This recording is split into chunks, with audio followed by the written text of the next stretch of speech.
Selamat datang di channel Jendela Sains, channelnya buat kalian yang ingin memahami pelajaran matematika, fisika, dan kimia SMA. Di video ini kita akan membahas dimensi 3, part yang ke-15, yaitu tentang lanjutan contoh soal dari sudut antara dua garis pada bangun ruang. Simak terus video ini sampai akhir. Kita ke contoh soal berikutnya. Pada kubus ABCDEFGH dengan panjang rusuk A di samping, tentukan sinus sudut antara garis BG dan diagonal ruang EC. Jadi di sini kita gambar garis BG dan diagonal ruang EC terlebih dahulu. Kalau sudah, kita lihat di sini. Posisinya BG sama EC ini tidak berpotongan ya, karena mereka tidak sebidang. Jadi mereka bersilangan. Kalau bersilangan, berarti kita harus geser salah satu garis sampai berpotongan dengan garis lainnya. Yang digeser bisa EC, bisa BG. Ya, misalkan saya geser EC. EC ini saya gesernya bisa ke depan, bisa ke atas. Ya, jadi banyak kemungkinannya. Misalkan saya ambil yang geser ke atas. Kalau geser ke atas, itu kan C digeser sampai dia memotong garis BG di titik G. Jadi C digeser ke atas sampai G. Kalau C digeser ke G, berarti E juga digeser ke atas. Berarti di sini digesernya keluar kubus dong. Ya, kalau digeser keluar kubus terus gimana? Ya sudah, kita buat gambar kubus yang ditumpuk di atasnya kubus. Ya, kita gambar kubus kedua yang ditumpuk di atasnya kubus pertama.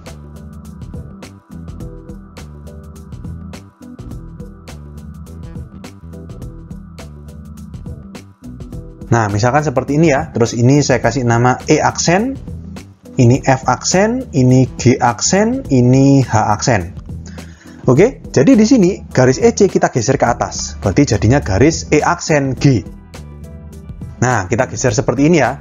Berarti kalau sudah kita geser kan berpotongan di titik G, artinya sudut alfa atau sudut yang dibentuk antara garis EG dan diagonal ruang EC itu ya ini.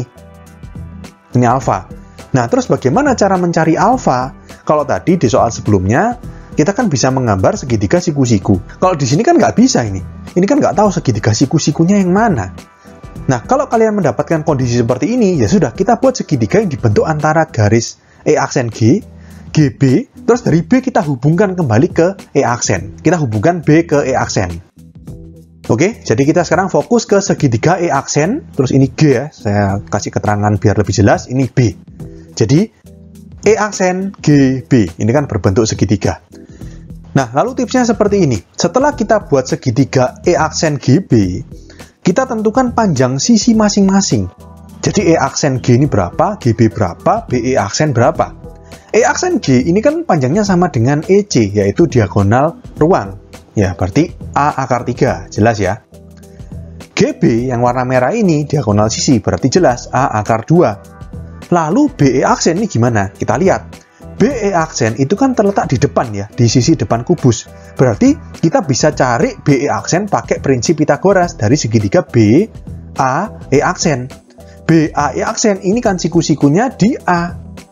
Ya kan? Jadi kita bisa hitung besarnya BE aksen. Jadi BE aksen sama dengan akar BA kuadrat plus A E aksen kuadrat. Ini kan ya, berarti sama dengan akar BA itu rusuk ya, berarti A kuadrat plus AE aksen. AE itu kan A, terus EE aksen itu juga A. Kubus yang kita buat ini kan ukurannya sama persis atau kongruen dengan kubus yang pertama, jadi EE aksen ini juga A. Artinya AE aksen itu 2A kuadrat, gini ya. Berarti sama dengan akar A kuadrat tetap plus 2A dikuadratkan berarti 4A kuadrat.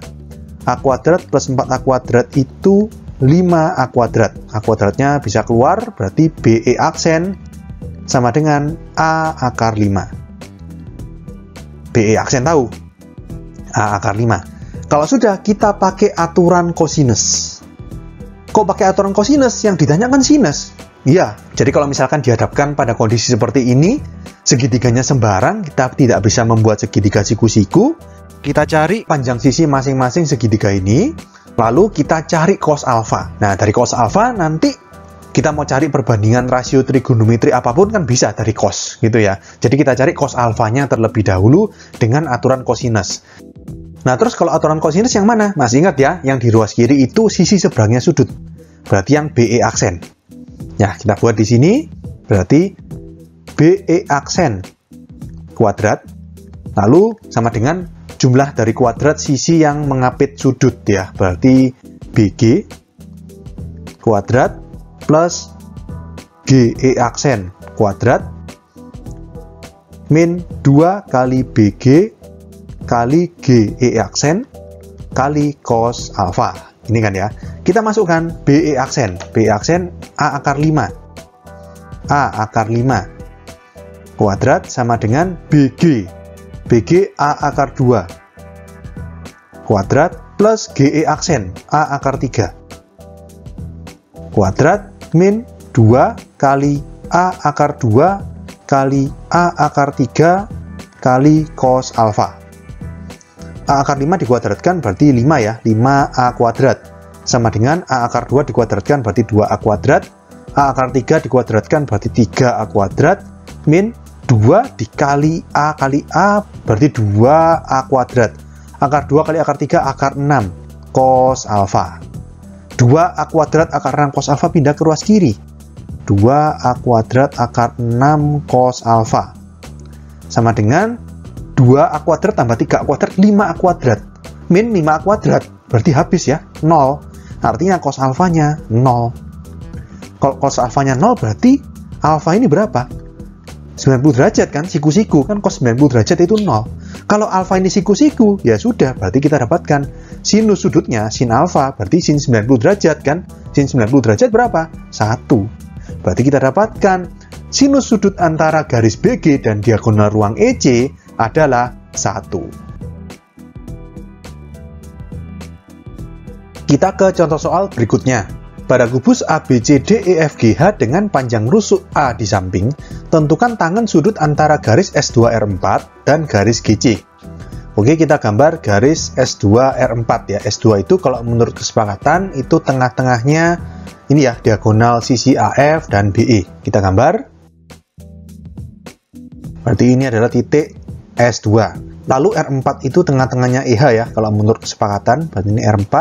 Kita hubungkan garis dari S2 ke R4.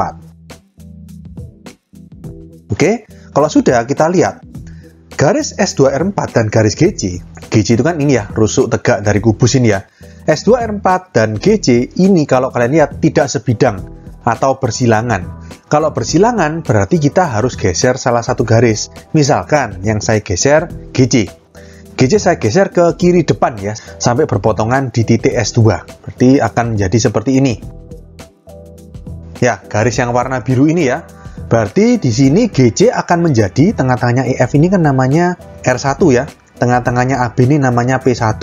Ya, berarti dari G kita geser ke kiri depan menjadi R1, dari C kita geser ke kiri depan menjadi P1.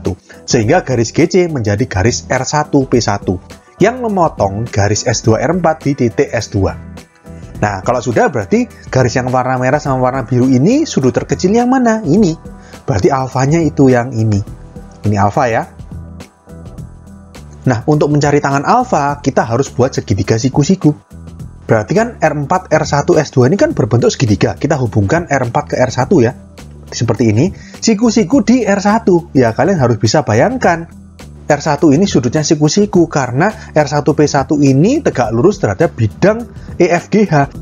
Sehingga masih ingat dalilnya kalau sebuah garis tegak lurus dengan suatu bidang, maka garis itu juga tegak lurus terhadap semua garis yang terletak pada bidang tersebut. Jadi P1R1 tegak lurus EFGH, maka P1R1 tegak lurus R1R4. Karena garis R1R4 terletak pada bidang EFGH.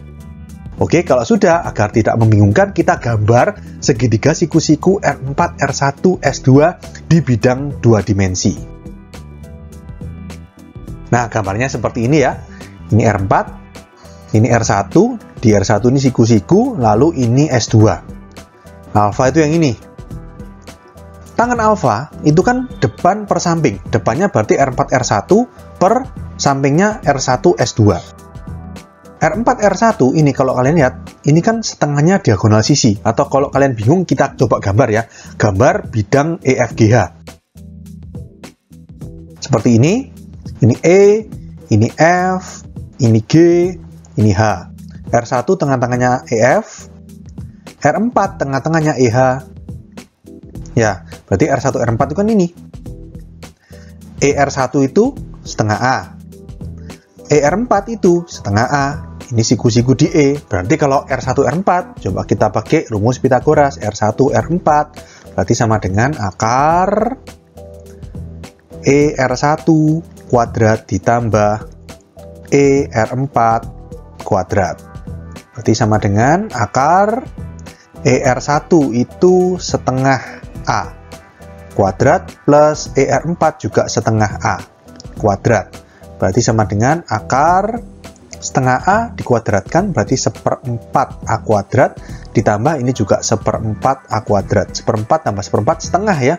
Berarti sama dengan akar setengah A kuadrat. Berarti sama dengan A per akar 2. Kita rasionalkan kali akar 2 per akar 2. Berarti R1 R4 sama dengan A akar 2 per 2. R1 R4 tahu ya, kita tulis di sini A akar 2 per 2. Lalu R1 S2. Logikanya gini, R1 S2 kan pasti separuhnya R1 P1. R1 P1 ini sama panjang dengan rusuk tegak ya, sama dengan GC. Berarti kan A.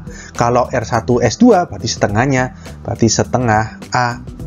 Oke, kita nggak perlu cari sisi miring karena yang ditanya tangen. Nih ya, jadi di sini langsung aja kita masukkan tangen alfa berarti sama dengan depan. Berarti R4 R1 per samping. Sampingnya R1 S2.